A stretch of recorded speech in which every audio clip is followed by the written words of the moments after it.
எல்லோருக்கும் வணக்கம். இன்றைக்கி சாயந்தரம் ஈரோடு கிழக்கு சட்டமன்ற இடைத்தேர்தலோட பிரச்சாரம் இன்னையோட முடியுதுங்க. எப்படியாவது ரெண்டாவது இடத்த பிடிச்சிருவோம் அப்படிங்கிற நம்பிக்கையில் பயங்கரமாக போராடிட்டு இருக்கார் சீமான். எப்படி ரெண்டாவது இடம்னா, ஓடுறதே 2 பேர் தான். அதில் ரெண்டாவது இடம் எப்படியாவது பிடிச்சிடணுங்கிறக்கா, ரெண்டாவது இடம் தான் பிடிப்பேன்னு அவருக்கும் தெரியும். அந்த ரெண்டாவது இடத்தை பிடிக்கிறதுக்காக கடும் போராட்டத்தில் இருக்கிறாரு. ஏடிஎம்கே, பிஜேபி, விஜயோட கட்சி, இன்னும் எல்லா முக்கியமான கட்சிகள் எந்த கட்சியுமே களத்தில் இல்லை. அத்தனை கட்சியோட ஓட்டையும் கொஞ்சம் கொஞ்சமாக எடுத்து இவர் எப்படியாவது ஒரு ரெண்டாவது இடத்துல நான் பாருங்கள் இவ்வளோ ஓட்டு வாங்கிட்டேங்கிற ஒரு கணக்கு காட்டணும், நானும் ஓட்டு வாங்குறேன் அப்படிங்கிறதுக்காக. அதுக்காக தான் அவர் முக்கியமான தேர்தலில் போட்டிடுறாரு. ஆனால் அவர் நினச்சது ஒன்று, இப்போ நடந்துட்டு இருக்கிறது ஒன்று. அவர் டிஎம்கேக்கு அடுத்தபடியான ஓட்டுகளை வாங்கிடணும் அப்படின்னு சொல்லி அவர் போராடினாலும், அவருக்கு போராடிட்டு இருக்கிறது என்னமோ நோட்டா கூட தான். எப்படியாவது நோட்டாவை விட ஒரு ஓட்டாக ஜாஸ்தியாக வாங்கிடணும் இப்போ போராட வேண்டிய நிலைமைக்கு சீமான் தள்ளப்பட்டுருக்கிறாரு. இது அத்தனைக்கே காரணம் அவரோட வாய் தான். ஈரோடு இடைத்தேர்தலுக்கும் இட்லிக்குள்ளே கறி வச்சு சாப்பிட்டதுக்கும் என்ன சம்மந்தம் இருக்குது? ஈரோடு இடைத்தேர்தலுக்கும் பிரபாகரனுக்கும் என்ன சம்மந்தம் இருக்குது? இன்றைக்கி இந்த தேர்தல் பிரச்சார காலத்தில் பெருசாக பேசிக்கிட்டு இருக்கிற ஒரு விஷயமே பிரபாகரன் இவர் இலங்கைக்கு போனது, துப்பாக்கி பயிற்சி எடுத்தது, அதுக்கப்புறம் ஆமக்கறி சாப்பிட்டது, இட்லிக்குள்ளே கறி சாப்பிட்டது, இப்படி பல கதைகள். இது உண்மையா, இது உண்மை இல்லையா, இந்த மாதிரி தான் ஒரு டிபேட் போயிட்டுருக்கு எல்லா பக்கத்துலேயும். இதுக்கெல்லாம் ஒரு படி மேலே போய் ஓட்டு விழுகாது அப்படிங்கிற தெரிஞ்ச பட்சத்தில் மிரட்டல் துணியில் ஆரம்பிச்சிட்டாரு. பிரபாகரன் கொடுத்த வெடிகுண்டு எங்கிட்டு இருக்கு, தூக்கி போட்டோன்னா செத்த இடத்துல புல் கூட முளைக்காது அப்படிங்கிறாரு. நேற்று திடீர்னு ஆமாம் நான் துப்பாக்கி சுட்டேன், AK-74 அதில் சுட்டேன் அப்படிங்கிறாரு. AK-74க்கும் ஈரோடு இடைத்தேர்தலுக்கு என்னங்க சம்மந்தம்? இன்னும் இடைத்தேர்தல் இந்த தேர்தலில் யார் வெற்றி பண்ணுறாலும் இருக்கிறது என்னமோ 1 வருஷம்தான். 1 வருஷம் அவங்க எம்எல்ஏ இருக்கலாம்.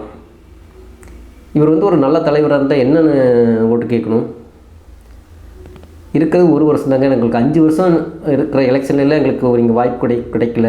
இந்த 1 வருஷமாச்சு இந்த ஆட்சி எங்கள் கிட்ட கொடுங்க, இந்த ஒரு சட்டமன்றத்தை எங்கிட்ட கொடுங்க, நாங்கள் மக்களுக்கு என்னங்கிறத எப்படி மக்களுக்காக நாங்கள் பாடுபடுறோம், எங்களுக்கு இது ஒரு வாய்ப்பாக கொடுங்க, இந்தந்த திட்டங்களை நாங்கள் செய்கிறோம், ஈரோடு தொகுதியில் இந்தந்த பிரச்சனைகள் இருக்குது, இதுக்கெல்லாம் நாங்கள் எப்படி உழைக்கிறோன்னு பாருங்கள், இந்த ஒரு வாய்ப்பு கொடுத்து பாருங்கள் அப்படின்னு சொல்லி இவங்க என்ன செய்ய போகிறோம் அப்படிங்கிறத வாக்கு கேட்டு மக்கள்கிட்ட போயிருந்தாங்க அப்படின்னாக்கா கண்டிப்பாக ஒரு நல்ல ஒரு ரிசல்ட்டு தான் இருந்திருக்கும். ஏன்னா டிஎம்கேக்கு எகென்ஸ்டாக இருக்கிற கட்சிகள் இன்றைக்கி யாருமே எங்கள் களத்தில் இல்லை. அவங்களோட ஓட்டுகளெல்லாம் இவர் நினச்ச மாதிரி கொஞ்சம் வாங்கியிருக்கலாம். ஆனால் இவர் பேசின பேச்சுக்கு, அதாவது டிஎம்கேக்கு எகென்ஸ்டாக இருக்கிறவங்க கூட டிஎம்கேக்கு போடணும் அப்படிங்கிற முடிவுக்கு சீமான் கொண்டு விட்டார் மக்களை. இவர் குண்டு போடுவேன்னு பேசுனதுக்கப்புறமும் தேர்தல் ஆணையம் ஒரு நடவடிக்கை எடுக்கலை. அங்கே இவர் குண்டு போடுவேன்னு ஏன் பேசியிருக்காரு? எப்படியாவது தேர்தலை நிறுத்தணும், இல்லாட்டி தேர்தலில் கலவரத்தை உண்டு பண்ணணும். ஏன்னா இவர் கண்டிப்பாக டெபாசிட் வாங்க மாட்டார் அப்படின்னு தெரிஞ்சிருச்சு. இவருக்கும் நோட்டாக்கும் தான் போட்டி அப்படிங்கிறது இவர் கன்ஃபார்ம் பண்ணிக்கிட்டாரு. அதனால் ஒன்றா தேர்தலில் ஒரு கலவரத்தை ஏற்படுத்தி தேர்தலை நிறுத்தற்குண்டான வழியை பார்க்கணும். அப்படி இல்லை அப்படின்னாக்கா உணியர் வழி. இவரை கைது பண்ணிட்டாங்க அப்படின்னாக்கா, மேடையில் இந்த மாதிரி குண்டு போடுவேன், நான் தீவிரவாதி, அதாவது பிரபாகரன் அவரை கொடுத்து வச்சுக்கிற குண்டெல்லாம் அவனு என்கிட்ட தான் இருக்குது, தூக்கி வீசுவேன் போடுவேன் அப்படின்ட்டுலாம் சொல்லிட்டு இருக்கிறபோது இவரை கைது பண்ணாலும் சீமான் பாருங்கள் திமுக எகென்ஸ்டாக பேசினங்காட்டி இவரை கைது பண்ணிட்டாங்க, ஒரு அனுதாபம் ஏற்பட்டு அதில் ஒரு 10 ஓட்டு விழுந்துடாதா அப்படின்னு அதுக்கு ஒரு பிளானு. நீங்கள் கவலையப்படாதீங்க சீமான், உங்களை கண்டிப்பாக அரெஸ்ட் பண்ணுவாங்க. ஆனால் எலெக்ஷன் முடிஞ்சதுக்கப்புறம் வெயிட் பண்ணுங்கள். ஏங்க ஈரோடு இடைத்தேர்தலுக்கும் வஉசிக்கு என்ன சம்மந்தம் இருக்குது? ஈரோடு இடைத்தேர்தலுக்கும் வள்ளலாருக்கும் என்ன சம்மந்தம் இருக்குது? இவர் எதையாவது ஒன்று பேசணும், இவரோட பேச்சு திறமைகள் எல்லாத்தையுமே காமிக்கணும். காமிச்சு எப்படியாவது 4 ஓட்டு வாங்கணும்னு பார்த்தாரு. அது இப்போ முடியவே இல்லை, முடியாதுன்னு அவருக்கும் தெரிஞ்சு போச்சு. நான் ஒரு மனநல ஆலோசகருங்கிற முறையில் உங்களுக்கு ஒரு அட்வைஸ் சொல்கிறேன். நீங்கள் ஒரு நல்ல மனநல மருத்துவரை பார்த்து உங்களை நீங்கள் சரி செய்துக்கணும். கண்டிப்பாக உங்களுக்கு ஒரு ஓய்வு தேவை. ஒரு 3 மாதமாவது நீங்கள் ஓய்வு எடுத்துக்குங்க.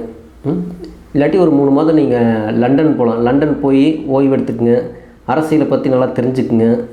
தெரிஞ்சுட்டு இங்கே வந்து நீங்கள் மறுபடியும் பத்திரிக்கையாளர்களை சந்தித்து பேசுங்க. சமீபத்தில் அப்படி தான் ஒருத்தர் பண்ணார், நல்லா பண்ணார்.